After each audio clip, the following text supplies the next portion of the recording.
Welcome back. Whether it's working in admissions, translating for her family, or being a best friend, Multicultural Student Outreach Coordinator Erica Acosta plays many roles. CougarCast Jill Edwards sits down and learns more.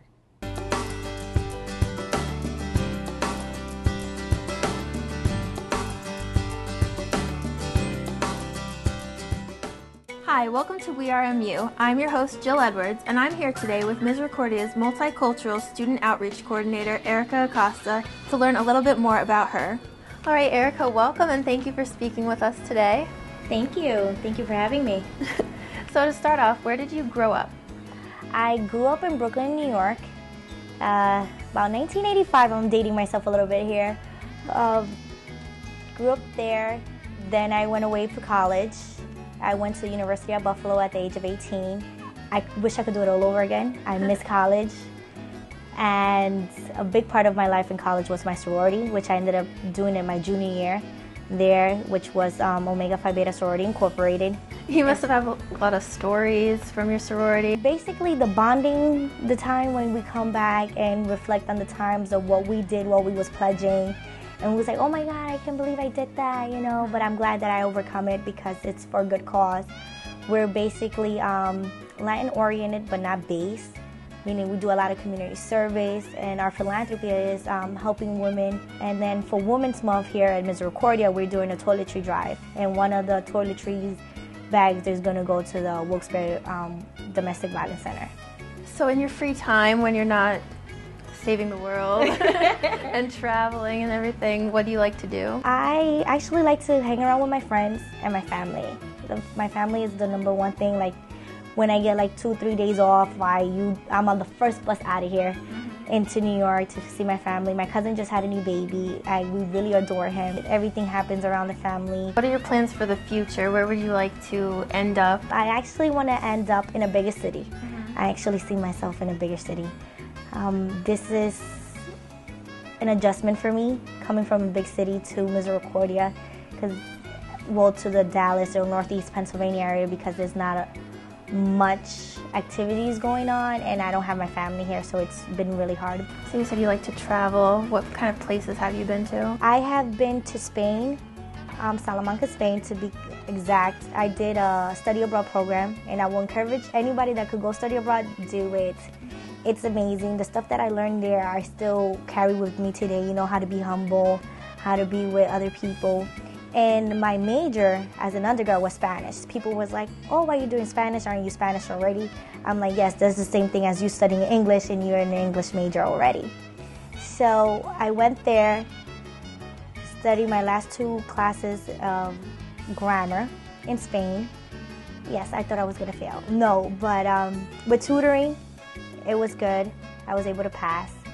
Then I went to El Salvador for an internship for 2 weeks, and I was an interpreter for the physicians that we went. It was a mobile clinic.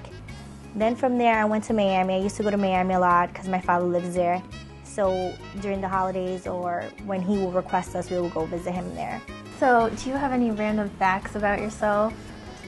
I actually appeared in People's Court. I was a sophomore in college when I decided to sue one of my friends. He was a freshman.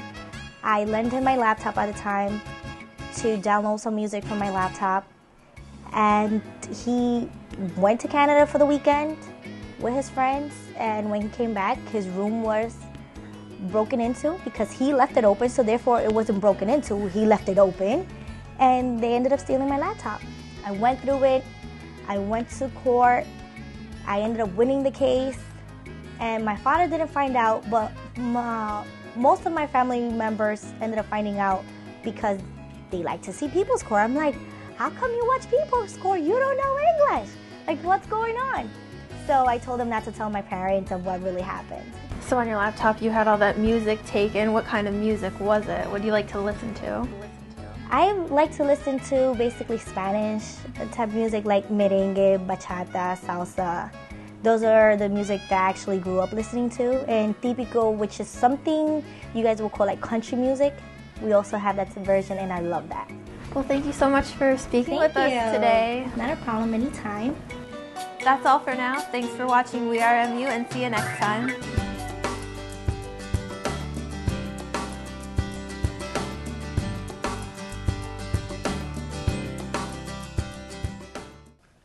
Well, I think it's about time the whole crew learns how to skate.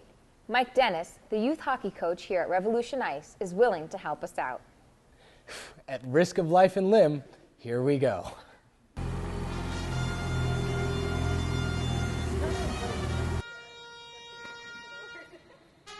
What's that? I wish I was at the beach. Not here. At the same time, if you do one, you're going to get yourself off balance. Don't pull on me to try and pull yourself forward. Use your feet, point them out and point them back in. All right, hips above your knees and shoulders above your, keep everything kind of in line, balanced. All right, you're just going to go point your toes out a little bit and bring them back in.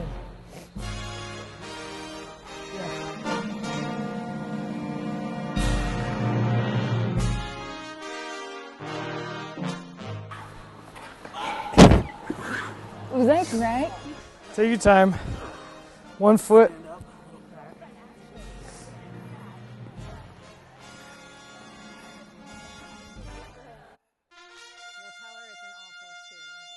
There you go. Go back and forth. You don't even have to go really far. You can just go little ones. You're not going to be held accountable for any injuries.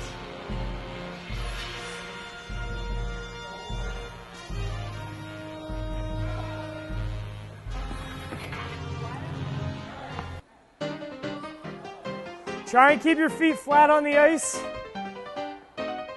Try not to pick them up as much. Yeah, you're doing it fine. And both feet down and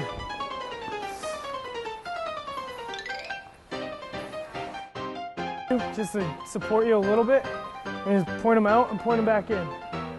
Point them back in. There you go. Out.